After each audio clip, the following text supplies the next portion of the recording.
ঢেঁড়স দিয়ে মজার একটি স্পাইসি রেসিপি করে দেখাবো। দেখেন, এটা কিন্তু খেতে অসাধারণ। দেখে মনে হচ্ছে না যে এটা কতটা লোভনীয় আর খুব স্মেলযুক্ত। সবুজ সবুজ রেখে এই ঢেঁড়স ভাজিটা করে দেখাবো। গরম গরম ভাতের সাথে অসাধারণ খেতে হবে, আর রুটি পরোটা দিয়েও খেতে পারবেন চাইলে। আর রান্না করে বসতে পারবেন এটার স্বাদ কেমন ছিল। একবার খেলে বারবার খেতে মন চাইবে। আমি কিন্তু মাঝে মাঝেই এই স্পাইসি ঢেঁড়স ভাজিটা করে খাই, আমার খুবই পছন্দ এভাবে।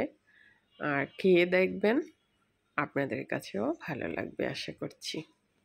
এখন প্রথমে এই যে ঢেঁড়সগুলোকে প্যানে তেল দিয়েছি আর সামান্য হলুদ লবণ মাখিয়ে ঢেঁড়সগুলোকে ভেজে নিচ্ছি।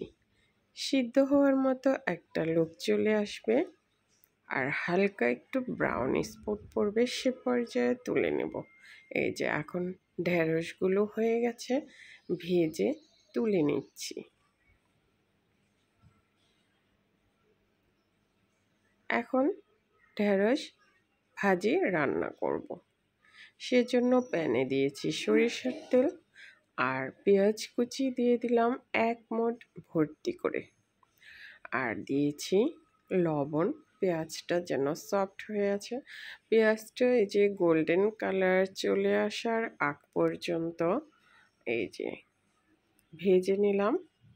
এখন অ্যাড করে দিয়েছি 1 চা চামচ আদা আর রসুনের পেস্ট, পেঁয়াজের পেস্ট। এখানে দিয়ে দিলাম 2 টেবিল চামচ। 2 টেবিল চামচ পেঁয়াজ দিয়ে পেঁয়াজের বেরেস্তার সাথে ভেজে নিলাম।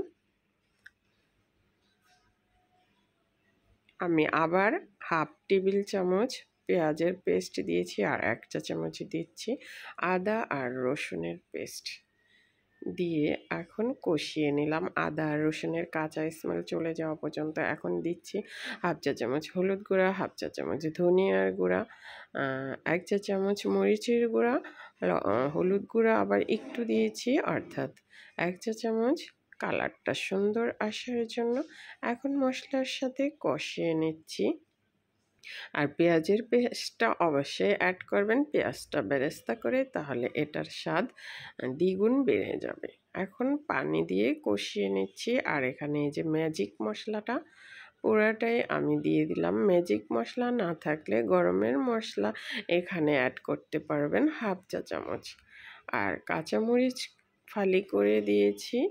এখন মশলার সাথে কষিয়ে নিচ্ছি। মশলা 2-3 মিনিট চুলার আঁচ লো ফ্লেমে রেখে কষিয়ে নিলাম। এ পর্যায়ে লবণ টেস্ট করে লবণ দিয়ে দিলাম। এখন এই যে মশলাটাকে 2-3 মিনিট চুলার আঁচ কমিয়ে রেখে কষিয়ে নিয়েছি। এখন ভেজে রাখা এই যে ঢেঁড়সগুলো অ্যাড করে দিয়েছি। এখন মশলার সাথে মিশিয়ে নিচ্ছি। যেহেতু এগুলো ভেজে নিয়েছি, অনেকটাই সিদ্ধ হয়ে গেছে। এখন সামান্য একটু পানি দিয়ে দিলাম, কারণ একটু কাঁচা কাঁচা রয়েছে। সামান্য একটু পানি দিয়েছি, 1/2 কাপের থেকেও কম।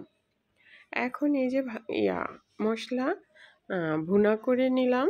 এখন শুকনো ভাজা মরিচ দিয়ে দিলাম এ পর্যায়ে 3-4টার মতো। এই যে আমার রান্নাটা হয়ে গেছে। চাইলে এভাবে একবার ট্রাই করতে পারেন। গরম গরম ভাতের সাথে পরিবারের সবাইকে পরিবেশন করবেন। সবাই খেয়ে পছন্দ করবে আর বারবার আপনাকে রান্না করতে বলবে। ডিফারেন্ট স্বাদে এই স্পাইসি ঢেঁড়স ভাজিটা অবশ্যই একবার করে খাবেন। আজকে তাহলে বিদায় নিচ্ছি। রেসিপি ভালো লাগলে ফলো সাবস্ক্রাইব করে নিয়মিত পাশে থাকবেন আশা করছি। আর গরম গরম ভাতের সাথে এটা একবার হলেও খেয়ে দেখবেন আর কমেন্টে আমাকে জানাবেন আপনাদের কাছে কেমন লেগেছে। আল্লাহ হাফিজ।